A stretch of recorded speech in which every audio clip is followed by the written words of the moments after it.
Hi, welcome to Infobounce. This is the first of, I hope, many YouTube videos, both giving tips and help with Excel, but also small business mentoring and some very useful software tools that I've come to love and like that will help with study and business and things like that. This video today is a great little tool around particularly things like labels, and what it is using a linked picture to display a set of data. But the little twist to it is putting a dynamic named range in there. So as you can see, I've got 15 rows of data, and what I'm going to do is copy, actually what I'll do is I'll just go up to formulas,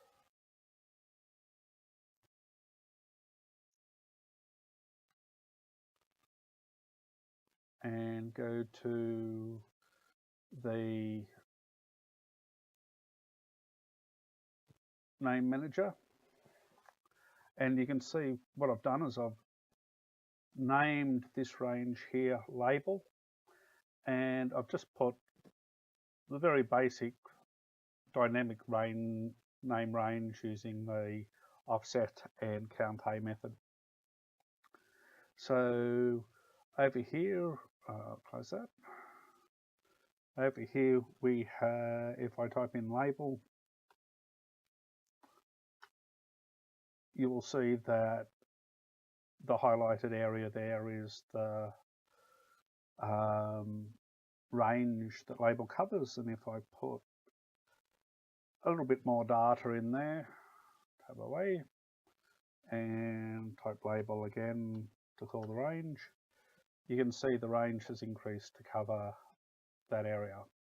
So what I'm going to do now is just copy that range, that area, and I'll create a new sheet. And what I'll do is come out here and go to special paste and paste a linked picture. Okay, as you can see, a linked picture has gone in, and the good thing about that is we can reduce the size of it, and you see it's not changing the row heights or anything like that, it's just an image. So you can do anything that a normal image will do, reduce it, expand it, things like that, widen it.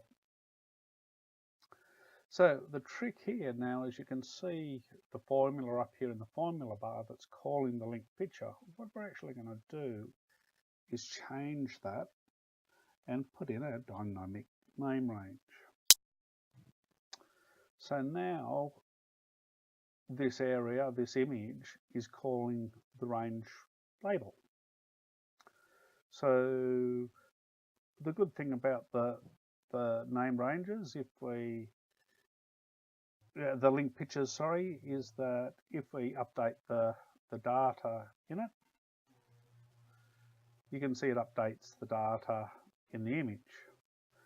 Now, where this tool comes in really handy, what I'll actually do here is row 18. I'm actually going to come back to the home. I'm going to just put a top border in so that you can see that the image currently is basically 17 rows high.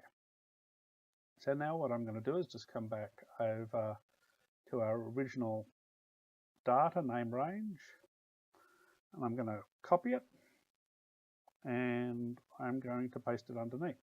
So this gives us twice as much data. I can put edit, change it as data might be. Now the really interesting and handy thing about this is when we come back to here, you can see the extra data's in, and what it's done is compressed it within the image. Now I've narrowed the image down to remove some of the distortion you saw, but you can see these row heights haven't changed, but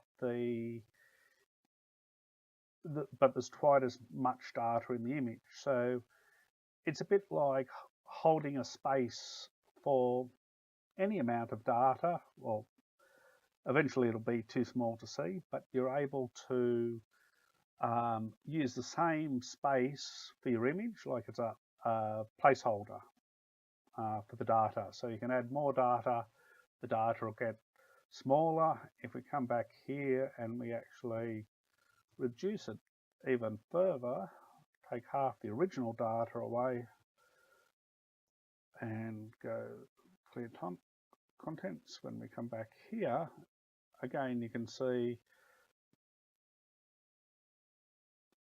it's adjusted, again, keeping the 17 row height, but for put the labels or the data into a bigger font to fill the area. So really handy tool, lots of applications for it.